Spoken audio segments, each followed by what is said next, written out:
السلام علیکم ورحمۃ اللہ وبرکاتہ۔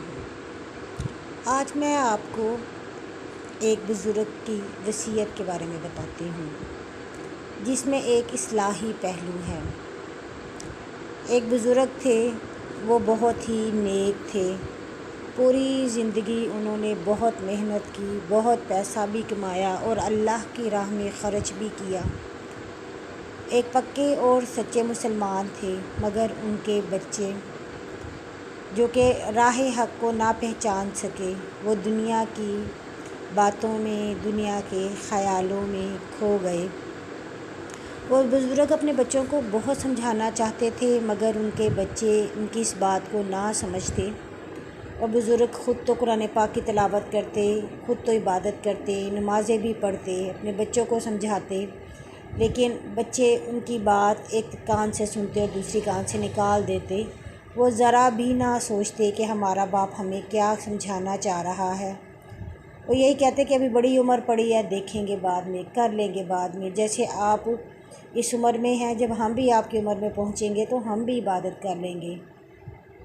جب بزرگ کے زیادہ حالتیں خراب ہونے لگی تو اس نے اپنے بیٹوں کو بلایا اور انہیں سمجھایا کہ بیٹا دیکھو، میں نے ساری زندگی بہت کمایا، مگر یہ پیسہ میں یہیں چھوڑ کے جا رہا ہوں۔ میرے ساتھ صرف میرے نیک اعمال جانے ہیں، یا میری نیک اولاد جو میرے پیچھے صدقہ جاریہ ہوگی، میرے پیچھے مجھے پڑھ کر بخشے گی، میرے لیے صدقہ خیرات کرے گی۔ وہ لڑکے چپ رہے تو ان کے باپ نے بعد میں 2 صفحے منگوائے، ایک صفحے پر ایک وصیت لکھی اور دوسرے پر دوسری، اور پھر اپنے بیٹوں کو کہا کہ آپ ان کو رکھ لو، یہ ایک وصیت میرے جنازے سے پہلے پڑھنا اور جو دوسری وصیت ہے وہ میرے دفنانے سے پہلے پڑھنا۔ وہ وقت آیا کہ وہ شخص جو تھا، بزرگ جو تھا، وہ فوت ہو گیا۔ تمام تدفین کے معاملات مکمل کرنے کے بعد جب جنازہ پڑھنے کی باری آئی تو تمام جو اہل محلہ تھے، رشتہ دار تھے اور بیٹے تھے، وہ وہاں پر جمع ہو گئے۔ جب امام صاحب نماز پڑھنے لگے تو بیٹے نے وہ وصیت امام صاحب کو دی کہ میرے والد صاحب نے کہا تھا کہ اس وصیت کو پڑھیں اور اس پر عمل کریں۔ جب امام صاحب نے وہ وصیت اونچی سے پڑھی تو اس میں یہ لکھا ہوا تھا کہ میری تمام جائیداد اس شخص کو دی جائے جو میرا جنازہ نہیں پڑھے گا۔ اب تمام لوگ سوچ میں پڑ گئے۔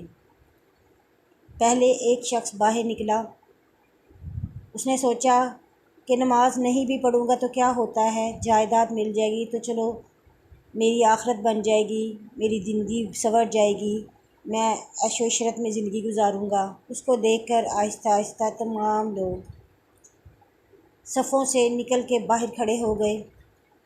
بعد میں اس کے بیٹے بھی باہر نکل کے کھڑے ہو گئے۔ اب امام صاحب بہت پریشان ہو گئے اور ان کو سمجھانے لگے کہ دیکھو، تمہارا باپ ہے اور تم لوگ ان کے رشتہ دار ہو، تو تم ایسے مت کرو، کل کو ہم نے بھی مرنا ہے، کوئی ہمارے جنازہ نہیں پڑے گا، ہمارے لیے دعائے مغفرت نہیں کرے گا تو ہم کیا کریں گے۔ اس وقت وہ آپ لوگوں کے رحم و کرم پر ہے۔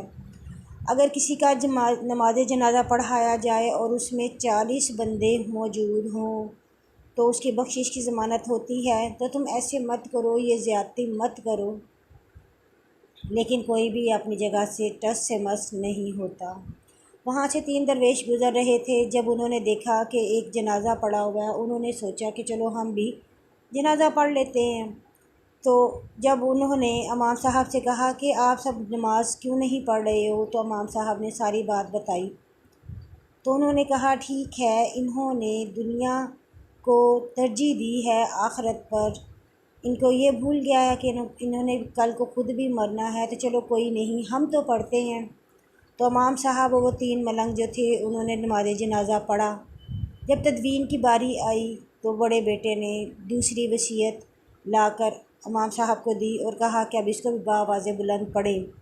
تو اس میں لکھا ہوا تھا کہ میں بہوش و حواس اپنی پہلی وصیت کو منسوخ کرتا ہوں۔